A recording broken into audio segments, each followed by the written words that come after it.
Ano ba talaga ang gusto mong mangyari ng pamahalaan at ng tao? Ano ang inaasahan ng tao? Mga kababayan, kumusta? Paano kung sabihin ko sa inyo na hindi lang pang LGU si Yorme, pang Senado din? Your Honor, gusto niyo bang malinis ang kalye? Simple-simple lang. Huwag kayong tatanggap.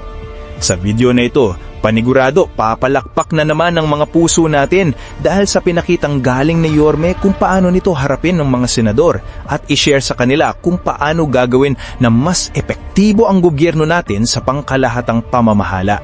At ang maganda po nito, Mr. Chair, TYO ito. Wala ho itong tosgas. Wala ho talaga. Kasi tingnan ninyo, sa totoo, to be honest and to be technical about it, ang nagastos ko lang yata in 3 weeks, 125,000 o 150,000. Nag-file lang ako ng bond. Imagine mo, ang mga nakakataas pa sa posisyon sa gobyerno ang humihingi ng tulong sa'yo. Partida mga kababayan, mayor pa lang si Isko. Mga pulis Makati po yun eh. Pulis Makatingin. Ang dami nun eh. Kaya tara, balikan natin ang isang makasaysayang sandali ni Yorme sa Senado na paniguradong magpapabago sa maling paniniwala mo kay Mayor Isko Moreno. Kaya hindi nyo napansin, hindi ako natutulog. Dahil alam ko, tutulonggisin ako eh. You have the floor, Mayor. Thank you, Mr. Chair. To the members of the committee, good morning, and other guests. Well, thank you for this opportunity, Mr. Chair. Well, una, as like what the Supreme Court said, road, alleys, boulevards are beyond the commerce of men. For so many years, I've been hearing that when I was even in the law, during my stint in law school. Laging pinaulit-ulit sa amin yun. And in fact, like what you have said, Mr. Chairman, yung Section 16 of the Local Government Code, which is the General Welfare Clause. But bago maging technical, Manila was like masyado na naging chaotic.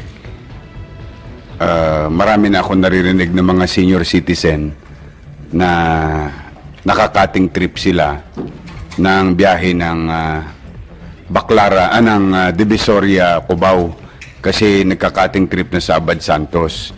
And the reason behind it is the entire recto from Asuncion to Abad Santos, the total of 8 lanes, more or less, are closed to public utility vehicle access. And even to the point, maraming senior citizen nangadapa, dala ng hindi na talaga, kahit maglakad, hindi na makapasok ng Abad Santos. So this was an issue of the people of Manila. So during the time, yes, I agree with the chair that it is our commitment to the people of Manila during the campaign. So immediately when we were fortunate to win the election, we are already dead set in our mind on what to do. And for so many interviews, I was asked, anong unang gagawin sa Maynila? Ay literal po talaga yon, hindi po yun metaphor. Oops, wait lang.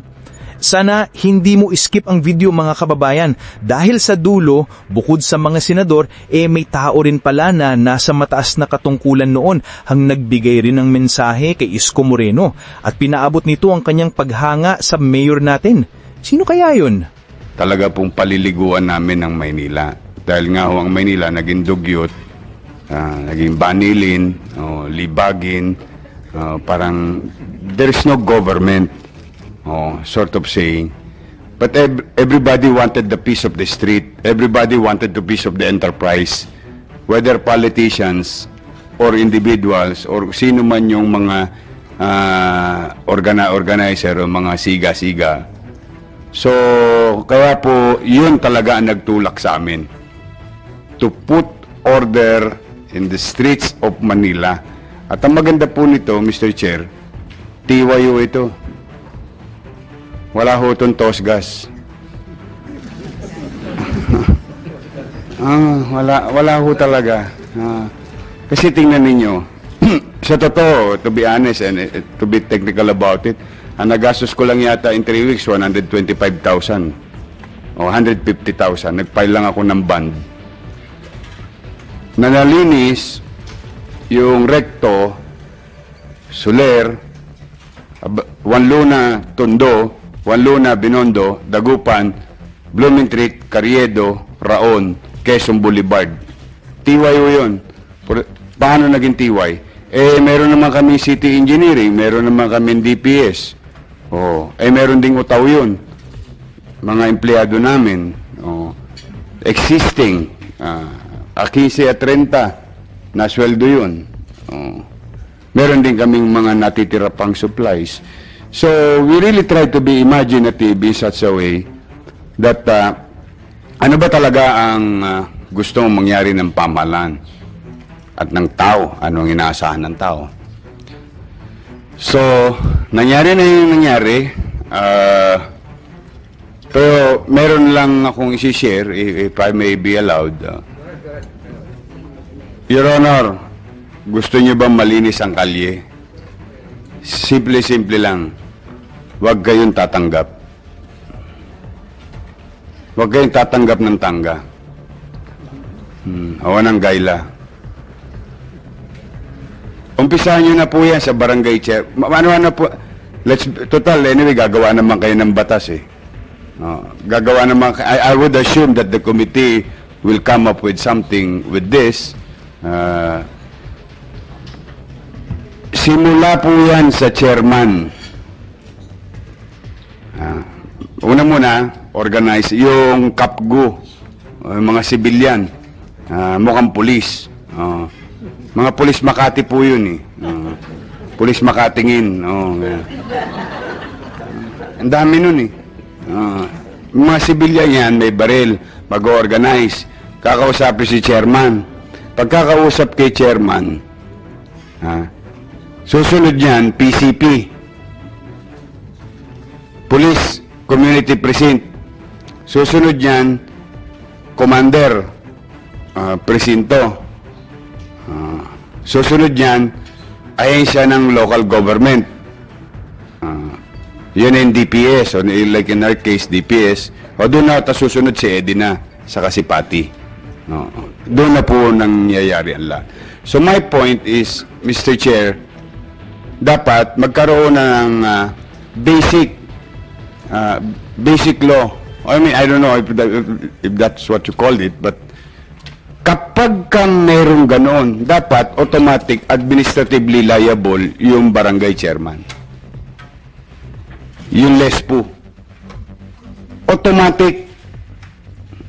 Because if you are going to order them, Mr. Chair, what will happen next is cat and mouse. Totalong gising ka lang ng mga tao sa kalye. Kaya hindi nyo napansin, hindi ako natutulog. Dahil alam ko, totalong gising ako eh. Alam ko, nakapagtalikod ko, ilalatag nila ulit yan. Una ang gagawin dyan, i-sniper. They call it in the street, sniper. Mobile yan, mobile.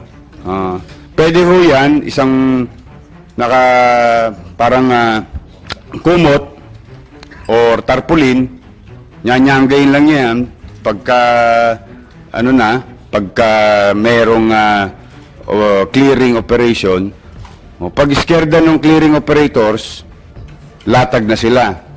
Mapapagod yung gobyerno, mapapagod yung pamahalaan.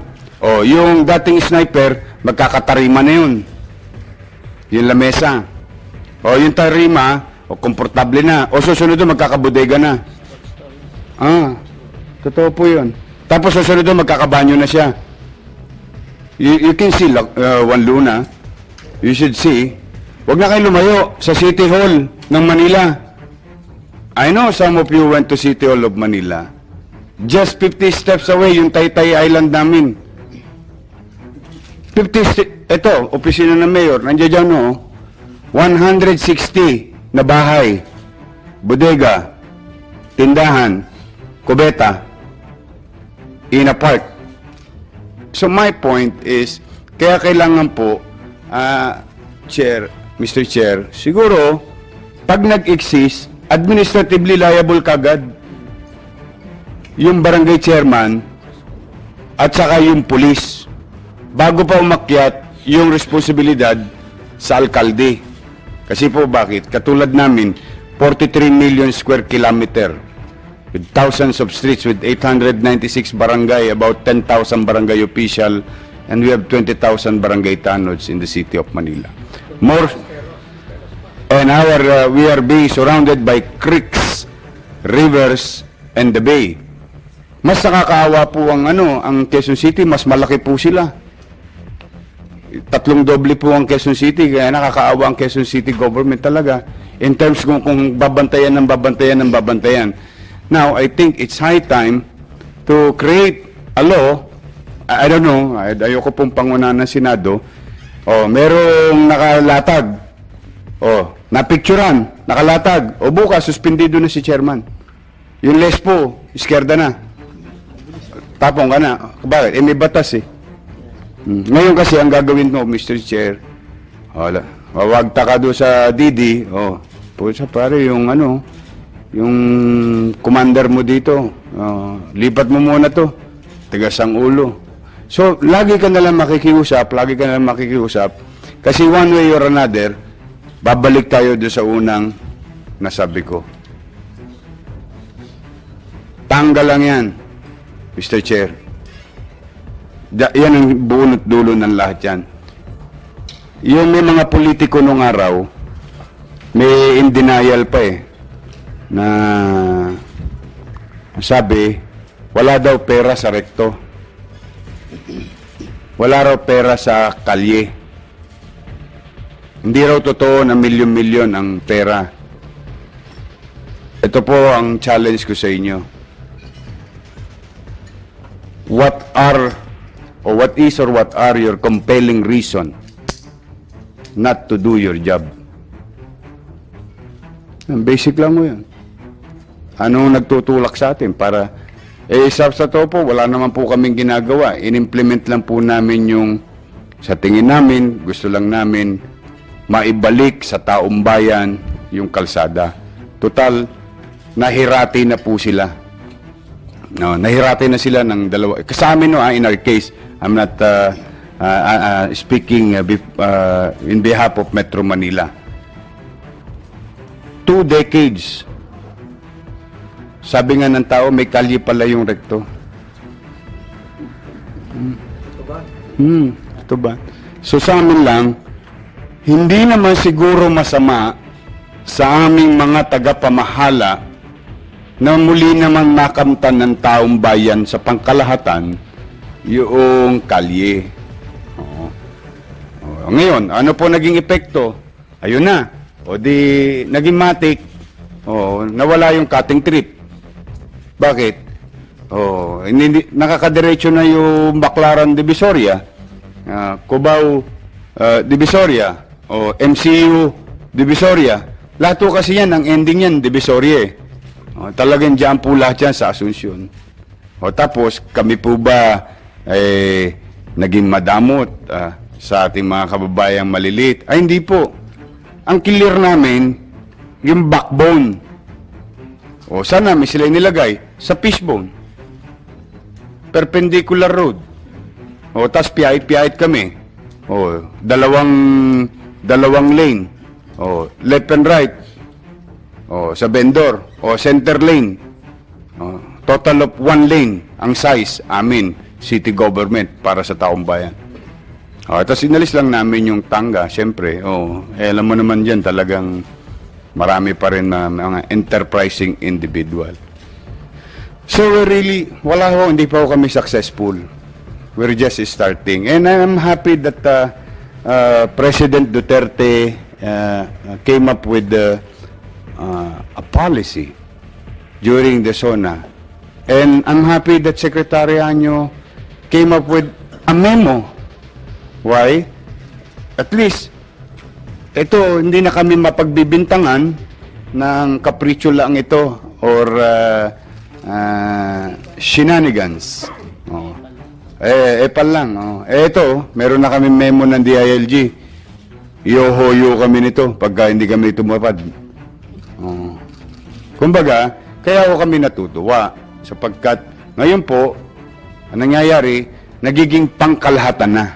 Kaya sa ating mga manonood, sa ating mga kababayan, ang MMDA, naatasan na rin, ang DILG naatasan na rin, ang local government. So, kaya siguro, the best way to do it, kung talagang desidido tayo, once and for all, Mr. Chair, basta nag-exist, ganun na lang, nag-exist, automatic, strike one, maniwala kayo, there is 44,000 barangays, 42,000 barangays all over the country, 1,600 LGUs.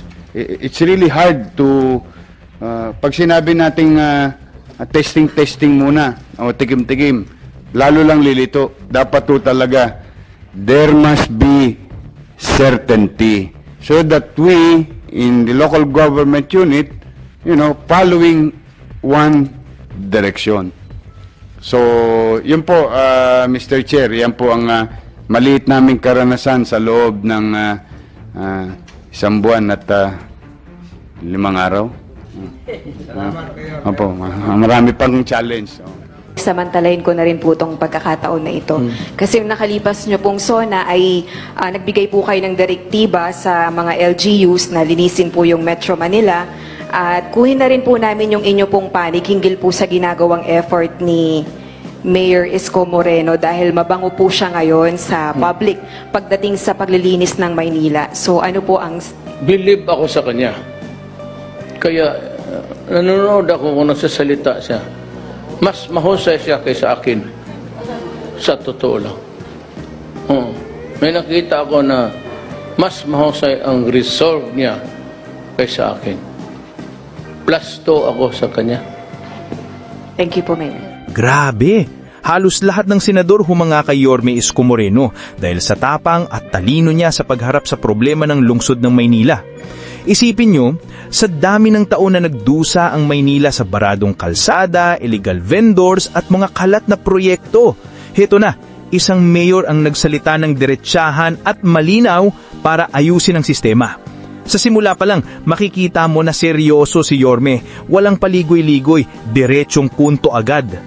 Grabe ito Imagine nyo 8 lanes sa rekto halos hindi madaanan ng tao at sasakyan dahil sa illegal vendors at barong-barong. At tama si Yorme, hindi lang ito issue ng kalat o traffic. Ito ay public safety issue. May matatanda, may mga batang natatapilok at nasasaktan dahil wala silang madaanan. Dito mo makikita yung puso ni Yorme. Ang pangarap niya, simple pero makabuluhan. Ibalik ang kalsada sa tao. Hindi para sa iilang kumikita sa illegal na negosyo, kundi para sa mas nakakarami. Pero itong catch mga kababayan, kahit ganong kagaling ang clearing operations ng City Hall, kung walang malinaw na batas na may pananagutan ang mga barangay officials, babalik at babalik lang ang problema. Parang sniper na biglang sumusulpot ulit kinabukasan. Alam nyo, tama si Yorme dito. Kahit araw-araw mag-clearing, kung kinabukasan babalik din ng illegal vendors dahil walang takot ang mga barangay officials na pabayaan ito, sayang lang ang pera at oras ng gobyerno. Kaya nga importante ang sinabi ni Yorme. Kailangan ng national law na magbibigay ng direct accountability sa mga barangay leaders. Kung may pananagutan sila, siguradong mas magiging seryoso sila sa paglilinis ng kani-kanilang lugar. Mga kababayan, ito ang klase ng leader na gusto nating makita sa ating mga lungsod. Isang leader na hindi takot humarap sa problema, magsabi ng totoo at magbigay ng solusyon na pangmatagalan. Bilib talaga ako kay Yorme dito. Hindi lang sa basta mayor, siya ay public servant na inuunang tao kaysa sa politika. Sa huli ang tanong, may ipapasabang batas para mas maging epektibo ang ganitong programa? Sana lang hindi lang ito manatiling usapan sa Senado. Mga kababayan, kayo ba pabor na magkaroon ng batas na magbibigay ng direct accountability sa mga barangay officials? I-comment nyo sa baba ang inyong opinion at pag-usapan natin. Ako nga pala ang Kuya Jay ninyo na palagi nagpapaalala sa inyo na dapat alam mo to.